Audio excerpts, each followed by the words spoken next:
Hello, beautiful souls, and welcome back to the Perfectly Imperfect Spiritual Podcast.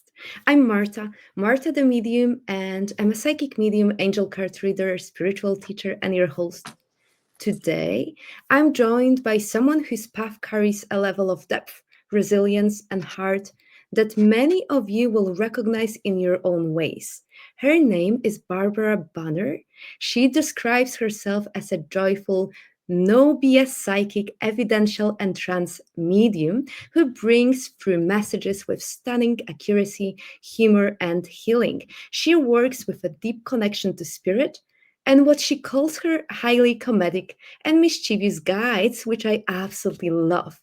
Before mediumship unfolded in her life, Barbara spent more than 40 years volunteering in crisis settings, from a women's crisis hotline to a level 1 trauma emergency room and the LAPD crisis response team. That chapter shaped the steadiness, humanity, and compassion she carries into the work she does today. She's certified with helping parents heal and through Mark Ireland's Certified Mediums program. And she's known for the strong evidence, the OMG moments, and the hope she brings to people who need it most. Barbara, welcome to the podcast. I'm so glad you're here. Well, I guess I'm supposed to be here, so I am happy to. And we will see where the conversation takes us. Sure. Well, one thing that has just popped into my mind, I'm just curious about your life before mediumship. Before it showed up, what was happening inside of you at that time? And do you now see ways spirit was preparing you long before your mind caught up? Well, Yeah. I had spent 35 years in advertising and marketing, and I had a great time, great business.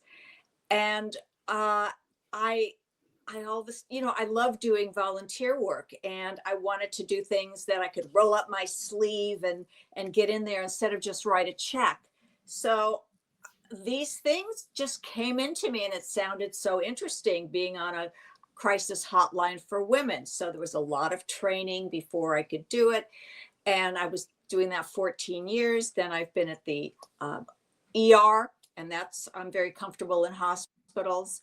And then this other option came, and where I would go onto a scene where the LAPD was, and there was a body there, and the family would show up, or a witness that needed support on the worst day of their life.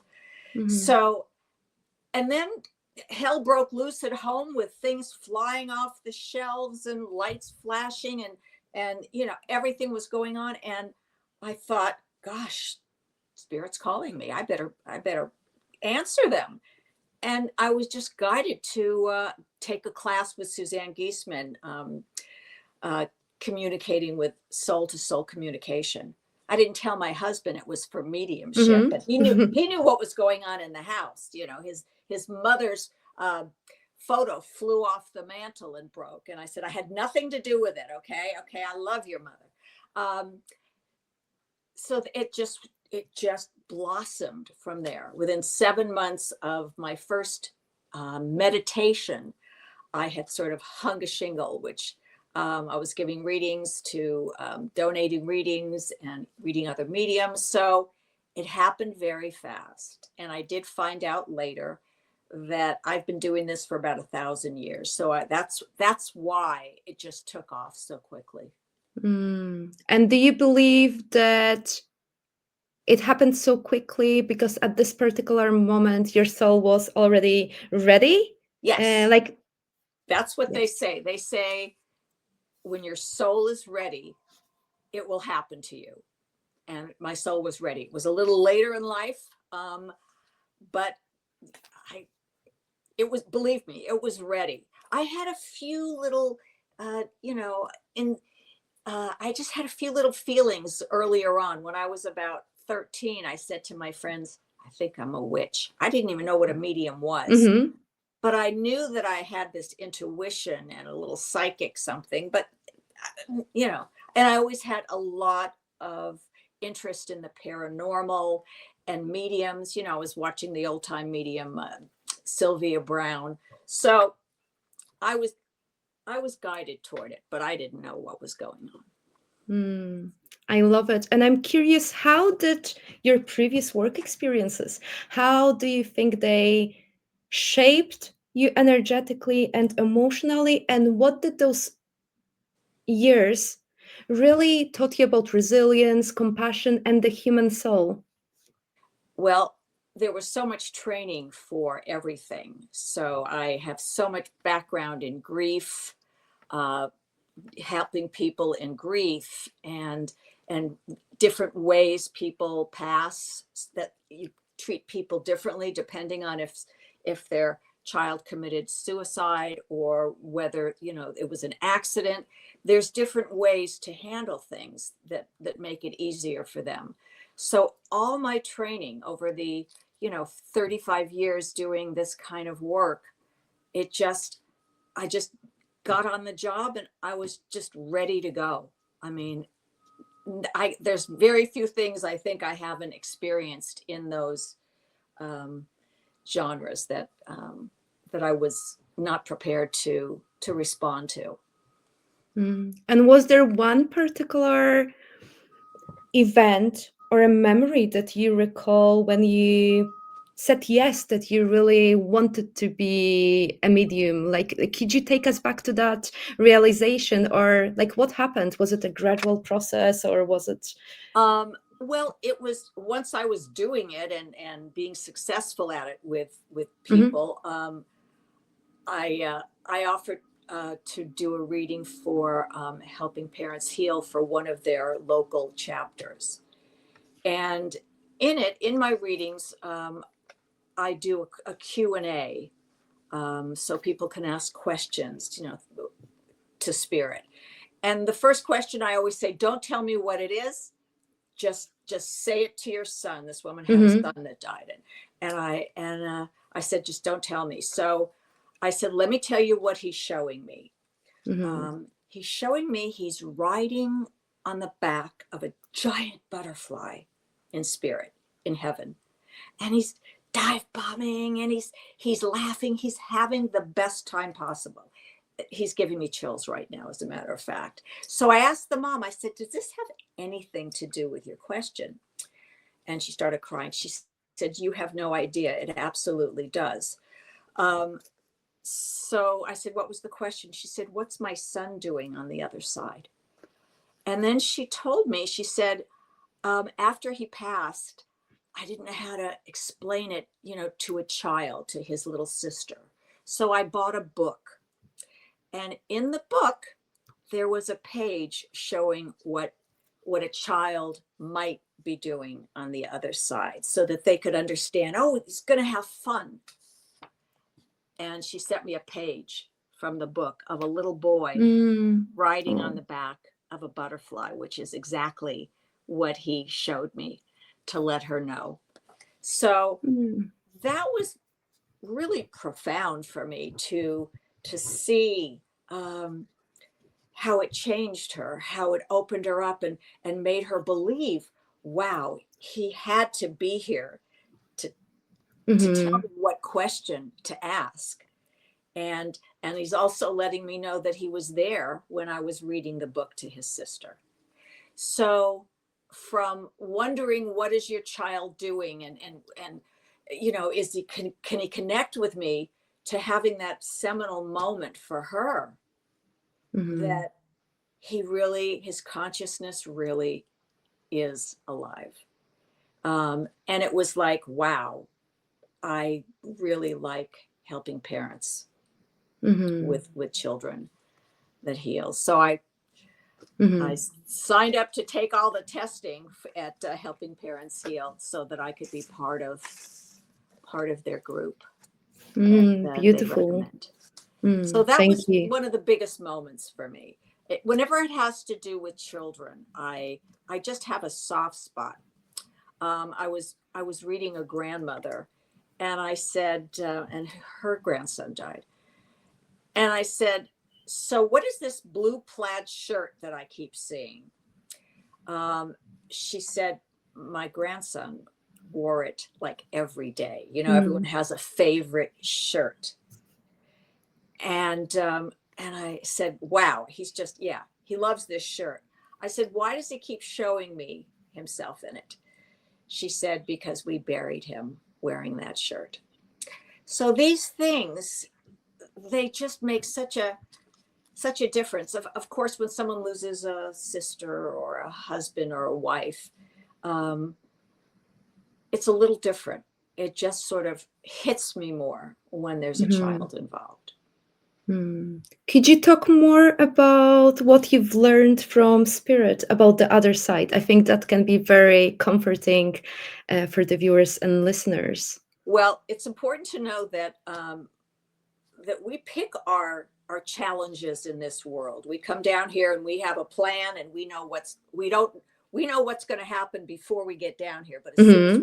as soon as we're in the womb, boy, they give us amnesia, because we have to learn things down here and experience things, and it's not a test if you know the questions. So we have to start from scratch to see how we handle things. Um, the other side, the other side is whatever we want it to be. There is nothing physical. There's no 3D there, but we can manifest anything we want. If your son liked to skateboard, he may show me himself skating around the rings of Saturn. They can do anything. They can manifest it. There's nothing they have to lose out on being on the other side. They don't have a lot of emotions, but they do have love, and it's so strong, and gratitude, and wanting to help others. So there's no anger. You don't have to worry if you didn't get a chance to be at the hospital when they passed. They know everything. They know what's happening in your life. They know how they can help you. We do have to ask them. We can't just expect them. We have to say, I need your advice in this, or I need your guidance. And they will be here for us. The hard part is when you are in deep grief, you are not open to signs, usually, unless you are already spiritual. But grief is one of the lowest vibrations, and it's really hard for them to get through, so that you would understand that little flickering light is them just winking and laughing and giggling to make you know that they're there. But when you're in such a state, you just think, oh, I got to change that light bulb one of these days. It's uh, they are surrounded with people who love them, even ancestors who they didn't know here. They automatically know everybody, and there's just, when they arrive, it's like a cocoon of love, just warmth wrapped around them. And they say that when you connect with them again, the hug, because everyone says, I miss hugging my husband, that when you connect again, well, spirit has given me a nice chill on that, that it is the most 3D, unbelievable physical feeling you will ever experience in this world or that. So it's sort of like worth the wait, but nobody's going to believe that at the time. Things are more beautiful than we even can imagine here. I mean, I said to a mother whose daughter passed. She was like in her 20s. I said, your daughter is showing me flowers that are as big as Volkswagens. And she said, oh, she she always owned a Volkswagen. So these little things, it's like spirit, her daughter, put that into my head to say it that way as evidence to her parents that, yeah, it's her. She's here, because I've never described a flower as big as a Volkswagen before. But that's what spirit does. They put little things in our head, and that's what we say. And they know what we need, what a client needs to hear at the time. It's not always what they want to hear, the client, but it's what they need to hear for their greatest good. So anything you want to. I know that when my father knew my mother was coming, he was already there. he told me, he goes, I recreated the house we grew up, the family Mm-hmm. grew up in, so that when she was here, she would feel at home. And I thought that was so sweet. And, Mm-hmm. it's like I dream a genie. Okay, it's there. Um, so they can do anything. That's why they don't want to come back after an NDE. They say, oh no, I'm not leaving here to go back, and my car's broken, Mm-hmm. I lost my job. Why would I want to go home when everything on the other side is Yes. perfect? I've heard it's a bliss in terms of the Yeah, feeling it's and just, experience. yeah. I have two things that pop into my mind. I'm like, I would love to first start by us talking about humor and joy, because it's such a big part of my work. And I know not everyone is going to agree, but whenever I set an intention before I um, connect with the spirit of my clients, I always ask for, of course, accuracy, speed, but I always want to bring a component of magic and joy. Could you talk more about the importance of that? Because I know some people believe that, I truly believe that we can still be of service to the spirit world. We can do justice, but there's nothing wrong about bringing childhood memories, and spirit loves, in my experience, to laugh. So I'm curious about your perspective in terms of I have, humor, joy. yeah, I have, there's a lot of scientific evidence that, that laughter and joy, uh, is like medicine. It raises your immune system. It keeps you from getting, uh, it keeps you from sadness and depression and anxiety, um, and it raises your vibration so high. So when you want to feel your loved one around you, you have to really, if you really really feel that love, um, it'll raise your vibration. Mm, 15 minutes of laughter equals 2 hours of restorative sleep. That's mm, how powerful it is. And when spirit, um, all spirit wants is for us who are in the, who they left behind, is to have joy in their life. mm-hmm, They don't want you to be sad. They only have, they only have love. They just want you to have the best life possible. And if you want to honor them, you need to try. But a lot of people feel guilty laughing or mm-hmm. having a good time after someone passes, because they want to honor them. They want to, it's not right. We should be crying. That's not what they want. Usually if they stay down here a few more days or whatever, it's because to make sure that, that their mom's going to be okay. And then they'll feel okay. They need to know you're going to be okay. And they will be by your side the whole time, trying to lead you in there, lead you on the right path. Give, sometimes, you're driving home and you always go one route.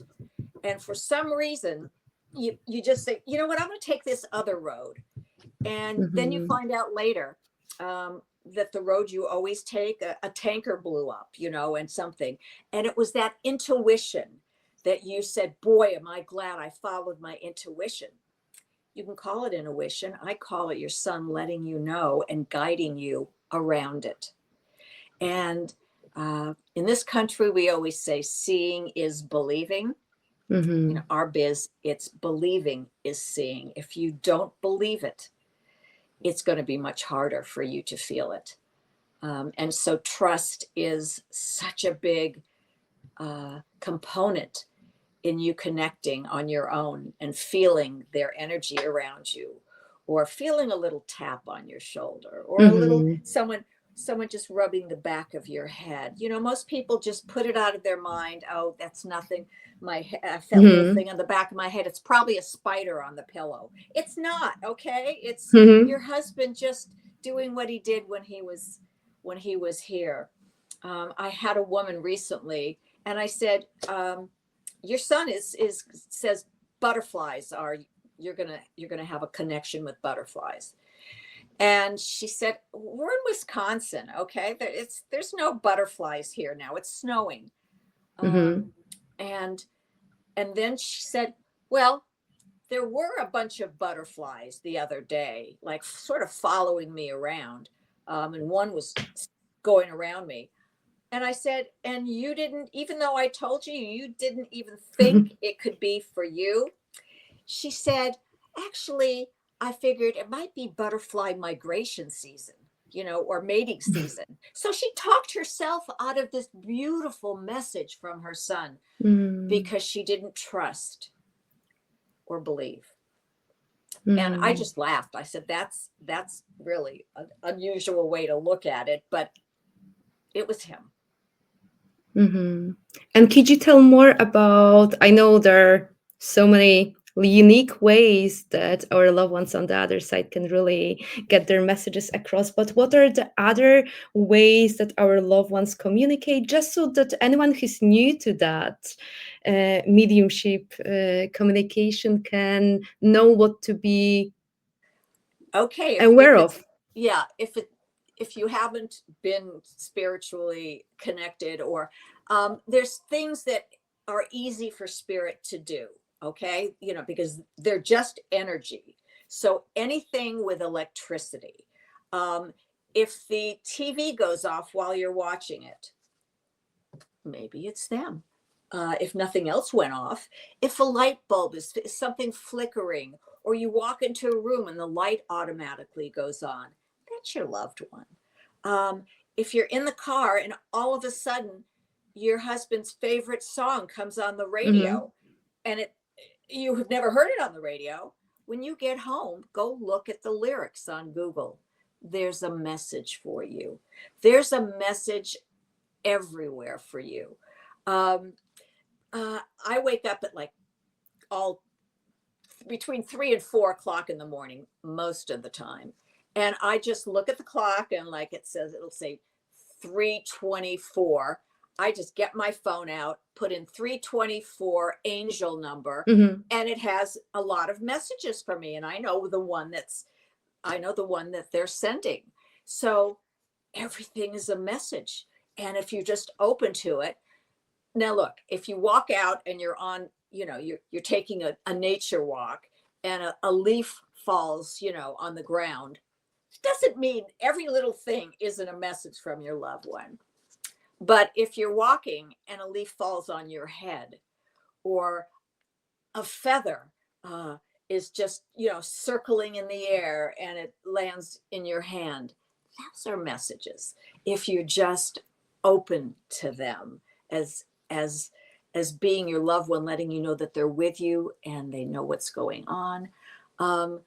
Something else I do, I do like doing the question where they don't tell me what it is. For some reason, they believe it more, and I don't keep my mind out of it.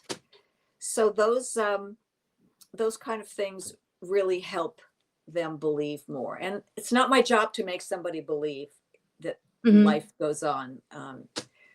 But it really helps lift their spirits. It really helps them feel lighter after the reading, if they really start to understand that their loved one is around all the time. He's or she is just there to help them. If they're on the couch, bending over and crying, I promise you, they're rubbing your neck, or taking your hand, or wiping a tear away. They are there to comfort you. And most spirits say the same thing too, especially to a mom who's having such a hard time. You took care of me all of my life. It's my time to take care of you. And you need to let them do that. You need to just be open to know that that's what they want to do. So much spirit is always telling women, take a bath. Stop standing in a shower with water slapping you all over the place. Take a bath.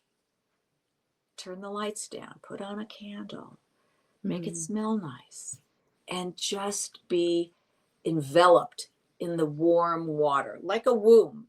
And you will be able to push things out of your mind if you are that relaxed, because one of the best ways to stay connected is to meditate. But How many people said, I don't like to meditate, I don't have time, doesn't work? And I say the same thing. Meditation is like the number one way to open the pathway. I say, do it when you're falling asleep. You have nothing to do. You don't have to say, oh, I got to go run to the market. Okay. At 11 o'clock, you don't have to go. Okay. Meditate, put on a guided meditation from YouTube. It's free. And let everything just drift away, because you're half there anyway in that fuzzy part before you fall asleep. And wear earphones. And if you fall asleep, it doesn't matter. Whatever's going on is going to go into your subconscious. So, but that's when things come. That's when thoughts come in. And if you don't push them away, and if you just say, yeah, maybe that really was him in that dream, that would be great. Sometimes you can feel, I said, your husband is getting on that bed and spooning you at night, when you go to sleep. I said, he used to sleep like this, didn't he, on his hands? She said, yes, that's how he slept. I said, well, he's just sleeping there watching you and then spooning you. And she goes, you know what? I felt that. I really felt that he comes at night, and sometimes I just feel the hug. It's there. We just have to believe it. And what would you say to those who are willing to connect with their loved ones but are scared? Yes, I'm curious about that. I haven't had any negative, well, I've had some negative clients who are, I don't believe any of this kind of thing. Those are the most difficult. And sometimes spirit will go to great lengths to prove them wrong. I had a woman whose husband, took his own life, and everything she asked me questions like, well, what pajamas was I wearing the other night? And what was my nickname when I was 2? And I said, you know what? He knows you want to know that. If he tells me, he tells me. And of course he didn't tell her. So it wasn't a great reading, and because she didn't believe. So a few days later, I get in touch with her and I say, you know what? Your husband, because I knew I was connected to him, your husband came at like, 3 a.m, and he showed me a half of a toasted bagel where the part of it is scooped out, that people scoop out to save 3 calories and put in another 500 of cream cheese. Okay. And I said, does that mean anything to you? She said, no. Why are you even telling me that? It's meaningless. So 4 days later, she gets back in touch and she goes, you're not going to believe this. I said, whatever it is, I believe it. She said, I took my daughter to the in-laws, and my father-in-law said, you know what? I invented a product, and I have a prototype that you can look at. And he shows her this contraption, and he says, do you know what it is? She said, I have no idea. He said, it's a bagel scooper. So they were all screaming and laughing and just couldn't believe. You can't make this stuff up.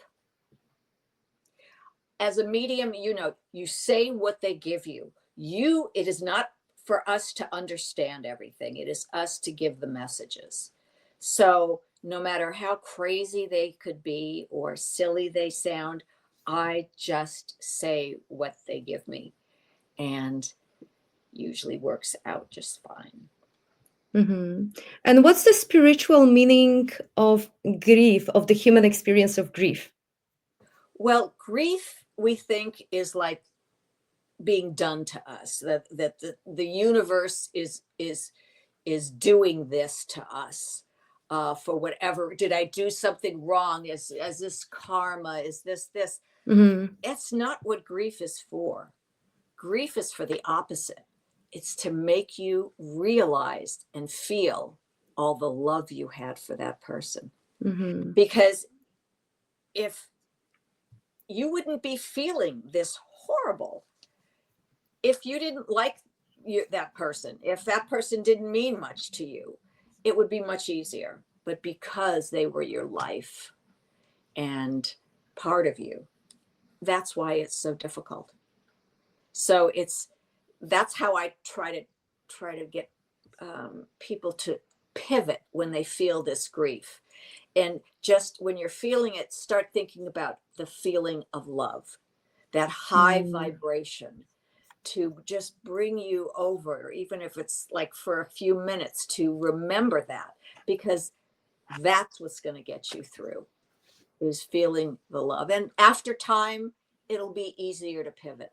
I mean, some people, they'll say, I have this picture of my family and my son is making this silly face, and it makes me cry. It makes me cry.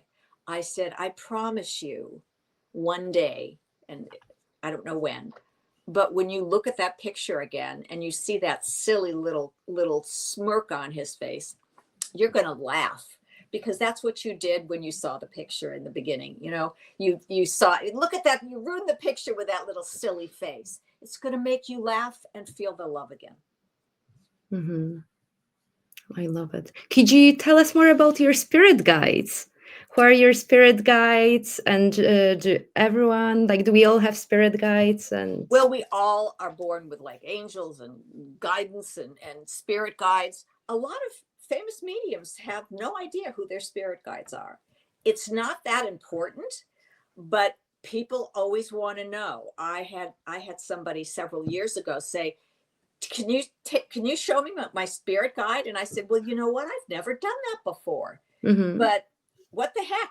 Just try. So I said, okay, if your spirit guide, and I thought to myself, okay, she's just going to laugh at me. If your spirit guide looks like SpongeBob and has googly eyes, and he's bouncing off the wall, and he's jumping through the frame on a pogo stick, and he's jumping on a bucking bronco. I said, if that's your guide, I've got him. And waiting to say, oh, are you crazy? She goes, that's my guide. So you don't know. And all I know is that guides work within your personality. I have funny guides. They do things and give me visuals that are like, oh my gosh, I really got to say that. So they work with you, they know. And supposedly they bring people to you that you will connect with, like they'll guide you to the right medium. So you're pretty sure that if someone gets to you, that they've been guided to you, or they did, and maybe they're having a bad day, or maybe we're exhausted if it doesn't pan out. But I just say, let's do this in the next 2 days. And usually their loved ones come visit me at night, and I write down like 2 pages of evidence that they give me. So in case the energy isn't right in the meeting, in the session. So, yeah. I would like to talk a little bit, or a lot, about hope, future, and soul lessons. You speak a lot about hope, about helping people not only connect with their loved ones, but also find their own sense of direction in their future. So many people say, what's my purpose in life? And I say, well, you already know that. It's all of us know that. It's in our soul already. You just got to sort of get in there and get in touch. And they want someone to tell them what it is. I said, think about what you're passionate about. What makes you happy? If your job makes you miserable, that's definitely not your purpose in life. You will find it. And it's very important for spirit. One of the reasons, that what they want from us, besides having a wonderful life filled with laughter and love and hope, is to be of service to others. So one of the things that they really want you to do is find some kind of way to give back. They always want you to give their things away to a shelter or the Salvation Army or something where it's going to be of use, because they know you don't need anything physical. That's not what you take with you. You take with you everything in your heart and all of your memories. So if you have a choice of buying a new Ferrari or taking the whole family and grandkids on a vacation, I say do the vacation, because Mm-hmm. they will remember that for eternity. And that car will be rusting at the bottom of an ocean one day. So do things that fill your heart. And you will find your purpose if you're open to it. And sometimes it takes work. I tell people who don't like their job, I say, go Google all the kinds of jobs that are available that most people wouldn't know about. And they get back to me and say, you know what? I didn't even know that was a job. And it sounds so fascinating. And you got to put a little into it. Or have someone read your Akashic records. But all of your information is in your soul. So meditate, and your loved ones put things into your head. So you may just be walking down the street and look in a window and see something that's what I want to do. Everyone's working for you on the other side. All they want is the best. So let them do their job, but also ask them for that guidance. Mm-hmm. And do you think the other side is able to support us from the other side, given that our soul chose certain experiences and we have various life lessons here to learn? So I'm curious about that. That's what we're here for. We've agreed, even though when you're here, you say, how could I agree to have my son have cancer and pass? And you both did. The son also said, well, let me go of cancer this time. My last 10 lives, I was in a train wreck. I'm sick of the trains. Let's try this. And the thing is that we get amnesia. We don't know why we're here, but everything is a test and a lesson. It's not a lesson if you know why what's coming up. So it's how we navigate through the challenges of life, and what we do with the great things that happen to us. And yeah, we're just playing a part. In this life, I could be the mother, and and my husband from another life, could be the daughter. We can change roles, genders, everything. And we do travel in soul pods. So it's learn your lessons, because as Dolores Cannon says, if you don't learn your lesson in this life, when you come back, you got to take the class again. So think ahead. Say, is this a good thing for me to do? Screw this person out of their life savings. They're not going to have the best time next time, because they didn't learn a lesson about honesty. What about free will? Do you believe that if no matter what what paths we are going to take, we're still going to end up where our soul chose to? Like, what's your belief and the free will? Well, I'm a Dolores Cannon fan, and she says we can change our lives. We all have free will. And I'm not quite sure how you do it, but I'm sure you can Google that too. But I always found that when people just say, well, I'm not going to, everyone expects me to do that. I'm not going to do that. I'm going to do this. It doesn't come out so good. It's not what you need. You may be trying to escape something. I always say, whatever challenges you have in this life, go with it. Just flow. Go with the flow, because then that challenge is going to be over much quicker. If you fight it and say, I'm not taking this, and it's just going to drag it out. It's like a lawsuit, if you just move on to positive energy instead of bringing all this negativity into your life. It happened because it was supposed to happen. So deal with it in an honest, good way, and put it behind you. That's a life lesson that I was told was very important. Thank you. And what advice would you give to developing mediums, those who really would like to do justice to the spirit world and go deeper in terms of delivering the messages? for the whole time that I was, practicing and taking classes and everything, I had a lot of friends who did channeling, and they all said the same thing: practice and patience. Because they knew I like doing everything fast. So like, when am I going to be doing this? And when are the names going to come? And they said practice and patience. So I was on a platform called Very Soul, where you practice with other mediums and Mm-hmm. everything else. And I was booking like 5 practices a day with other mediums, and the head of it said, that's really a lot. Mm-hmm. Some people do a couple a week. So I advanced very quickly. I put everything in it because I was told every mediumship reading that you do, you will learn something. So I figured, okay, well, I'm not going to want to learn something 3 times a week. I'm going to want to learn 5 new things, every day. So what you put in, and of course, it also matters about, what kind of gifts you may have, already, that might give you a little head start. Uh, you know, I found out my mother was 104, and I said, I got to tell her that I'm doing mediumship now. Mm-hmm. It could push her right over the edge, to find that out.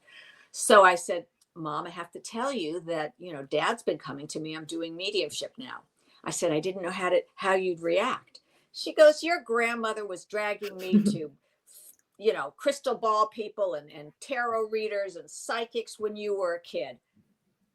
I said, and she said, and she had people line up to get her advice. So she had stuff. Mm-hmm. I said, Mom, you're 104. When were you going to tell me this? Mm-hmm. No answer. So my grandmother actually had something, and I was told I've been doing this for centuries. So I guess, it was probably a witch burned at the stake in, 1720. I don't know, but it's just, there's so many things that help us develop or. I love it. And what's the final message or a couple of messages that you would like to leave the viewers and listeners with? Follow your intuition. Don't always say, it's just imagination. Your loved ones are giving us messages, and they're all over the place. If you walk over a quarter, you might pick it up because it's good for the laundry machines. But look at the date. I told somebody, I said, you're finding coins. She goes, yeah. She said, a lot of quarters everywhere. I said, the next one you find, I want you to look at the date. And we had her grandfather there who Mm-hmm. came forward. And so she emails me. She goes, like in the next few days, I found a quarter where I never expected it. It was like, how did this get here? And she said, and I remember you told me to look at the date, and it was the year of his birthday. So now she's going to probably take that jar and start looking at dates and find a lot of them that resonate with her. So trust and surrender, and more will come to you. The universe wants to come to you and help you and give you messages, and let them do it. What do you have to lose? Mm-hmm. What do you have to lose if you believe it or go with it? And I also say that we are all here doing different jobs and living the life that we're supposed to for our lessons. And if you've got a good life, be very, very happy. And for the people who, have it really tough, hopefully their next life will be easier. But be nice to everybody. We are all the same. We are all here for the same reason. We're just doing different things. And it's not a competition. It's all just for our soul. So be nice to everyone. You don't know what's going on in their life and how difficult it might be. So just have compassion. Thank you. And where can people find you and how they can work with you? Well, I do one-on-one readings, and I've also done for groups. and it's just at bannermedium.com. And that's my website. And you can look at some little videos that I've done, like 30-second, to see some of the fun and Mhm. interesting things I do. I'm also have a lot of videos on YouTube and not YouTube, but TikTok and YouTube and Facebook and Instagram, where you can get an idea of what a reading might be like with you, and the kind of information that's pretty crazy sometimes might be for you. And I can leave them with one thing that I had to trust to say, but I didn't really think it was appropriate. I had a grandmother, and her granddaughter was the client. And I said, your grandmother, okay, she just said, you better go do some phone sex if you want money. And I was shocked that I said that to this young girl. I said, I didn't say that. I've never said that in a reading before. I just came out of my mouth. She said, that's so funny. She said, my husband and I have had an ongoing joke for years that, when we bought a new house, and I said, I need a new chair there. He goes, you want that chair? You're going to have to do phone sex. And we just talked about it the other night. It is so like my grandmother to bring that up. So you just got to go with it. Thank you, Barbara, for sharing your story, your humor, and your heart with everyone Thank you. here. I I love really what appreciate I it. do. I love it. Yeah, thank you so much. And I want to say thank you to all of the viewers and listeners. Goodbye, everyone. Thank you. Thank you.